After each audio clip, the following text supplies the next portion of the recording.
अब देखिए, ये जो है IC38 का LIC एग्ज़ाम का पहला चैप्टर है। अब इसमें देखिए बीमा का परिचय पहले चैप्टर में।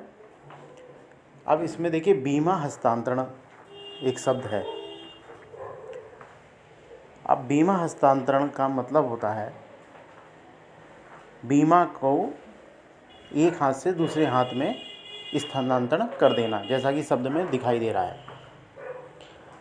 अब कैसे हस्तांतरण किया जाएगा? मान लीजिए किसी का बीमा नहीं है, अब वो चाहता है मेरा बीमा हो जाए, अगर मेरे को कुछ होता है तो मान लीजिए 10 लाख रुपया मेरे परिवार को मिल जाए।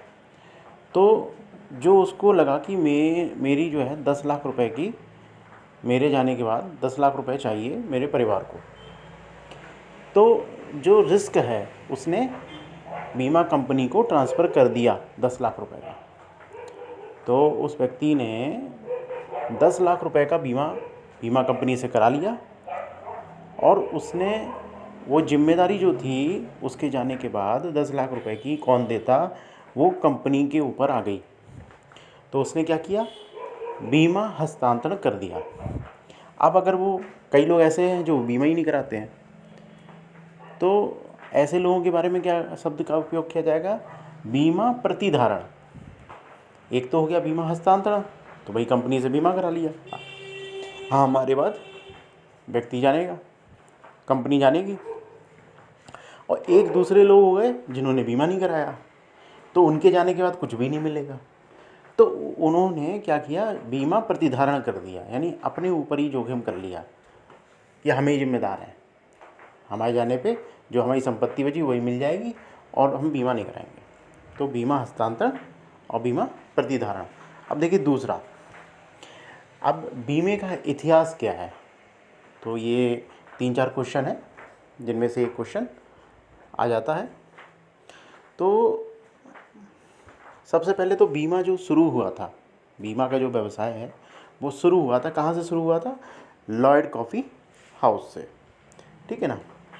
तो लॉयड कॉफ़ी हाउस से शुरू हुआ था, ये आपको याद रखना पड़ेगा, ठीक है।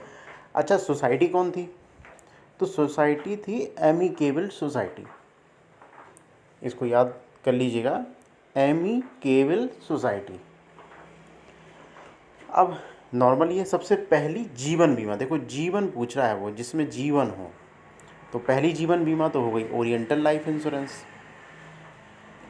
अब जिसमें जीवन नहीं है तो वो हो गया गैर जीवन बीमा।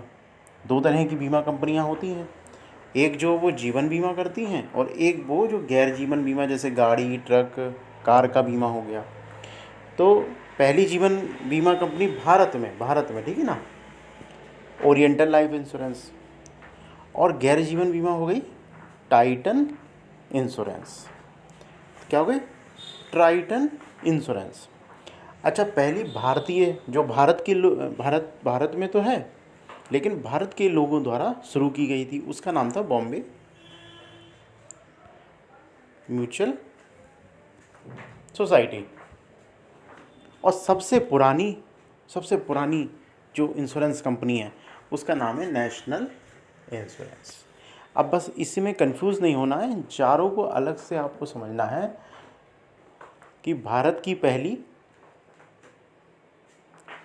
ओरिएंटल, और ये है जीवन बीमा, और ये गैर जीवन बीमा टाइटन, ठीक है। ये समझ लो टाइटन जो है घड़ी होती है, तो घड़ी जो है जीवन तो होता नहीं है उसके अंदर, तो गैर जीवन बीमा टाइटन हो गई और जीवन बीमा हो गई ओरिएंटल। और भारतीयों द्वारा शुरू की गई तो बॉम्बे म्यूचुअल, और सबसे पुरानी नेशनल इंश्योरेंस। अब देखो बीमा क्या है? बीमा एक संपत्ति है। अब 10 लाख का बीमा किसी ने करा लिया, तो ये जो 10 लाख का बीमा है वो एक संपत्ति है, और व्यक्ति को लगता है कि मेरे जाने के बाद 10 लाख रुपए मिलना चाहिए मेरे परिवार को, तो उसने अपनी संपत्ति का मूल्य 10 लाख लगा दिया। अब वो चला जाएगा तो 10 लाख रुपया परिवार को मिल जाएगा। तो क्वेश्चन आएगा तो आप समझ जाएंगे कि बीमा क्या है? एक परिसंपत्ति है। जोखिम के प्रबंधन के लिए, जोखिम क्या है? अब जैसे किसी का जीवन समाप्त हो गया, बीमा किससे संबंधित है? जोखिम से, क्योंकि कई तरह की जोखिम है। कोई रिटायरमेंट पेंशन चाहिए किसी को विकलांगता हो गई, किसी का एक्सीडेंट हो गया, किसी का जीवन समाप्त हो गया, कभी किसी तरह से आपदा आ गई, तो ये सब जोखिम है ना। तो बीमा का संबंध किससे है? जोखिम से। और जोखिम के प्रबंध क्या है? एक उपकरण के रूप में किया जाता है। उपकरण क्या है? बीमा। ठीक है। अब इसका प्रबंधन यानी मैनेजमेंट कैसे करेंगे? समान जोखिम वालों को समान पूल में रखना है। यानी एक समान तरह के जो लोग हैं, मान लीजिए कि खदान में काम करने वाले लोग हैं, उनका रिस्क अलग है। जो बॉर्डर पे काम करते हैं उनका रिस्क अलग है। जो ट्रक चलाते हैं उनका रिस्क अलग है। जो सामान्य लोग हैं, ऑफिस की ड्यूटी करते हैं, उनका रिस्क अलग है। तो इस तरह से विभिन्न विभिन्न तरह के जो सेगमेंट हैं उन सब से पैसा लेके समान जोखिम वालों को समान पूल में रखना, और उस समान जोखिम वालों के साथ में यदि कुछ घटना घटित होती है तो उस पूल में से पैसा निकाल के वहाँ दे देना। तो इस तरह से प्रीमियम डिसाइड हो जाता है। तो समान प्रीमियम जिन जिन से लोगों से ले रहे हैं तो उनका पैसा अलग फंड में रखा जाएगा। तो पूल बना दिया, भाई ये फंड है इनका, ये पूल फंड इनका है। तो इस तरह से जो भी फंड में के व्यक्ति का जीवन समाप्त होगा उस फंड से निकाल के दे दिया जाएगा। तो सीधे से ध्यान रखिए, दो बातें हैं समझने की कि बीमा जो है एक परिसंपत्ति है और बीमा जोखिम प्रबंधन से संबंधित है, इसका एक उपकरण है, और समान पूल के समान जोखिम वालों को समान पूल में रखा जाता है। पूल मतलब जो भी योगदान कर रहे हैं, योगदान क्या क्या कर रहे हैं, किस्त दे के। ओके, तो चैप्टर में यही काफ़ी है। ये चैप्टर पूरा फिनिश है।